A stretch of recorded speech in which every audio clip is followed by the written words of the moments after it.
वो स्थान और वो समय बहुत ही शुभ होता है। जिंदगी का सबसे शुभ समय वही होता है, सबसे अच्छा समय वही होता है जहाँ पर आत्मज्ञान की चर्चा होती है। बाकी चर्चाएं तो हमारे जीवन में हुए करती हैं कहीं न कहीं, लेकिन सबसे शुभ समय वही समय होता है जहाँ पर आत्मा की चर्चा होती है, परमात्मा की चर्चा होती है। हम क्या है, हमारा स्वरूप क्या है, हमारा घर कहाँ है, हमारा पिता कौन है, हम क्यों इस धराधाम पर आ गए। इन बातों की जहाँ पे चर्चा होती है, बस वही अपना समय कीमती समझना और अच्छा समय समझना, बाकी सारे समय निरर्थक।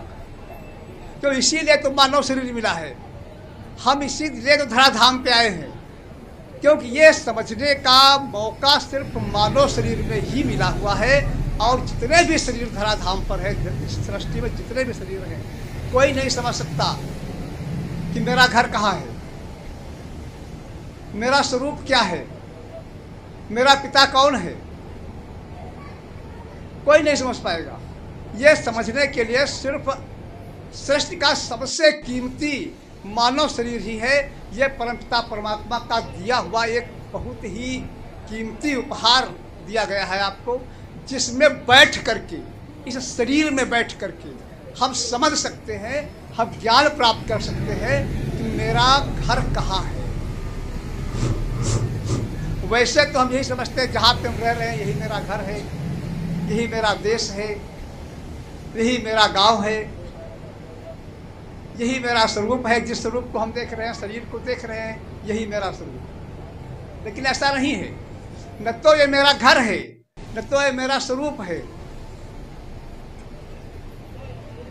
हमारा घर कहीं दूसरी जगह है, और वहां से बिछुड़ करके, उस घर से हम नीचे आकर के यहाँ पर बंधनों में बंध गए, फंस गए हैं आकर।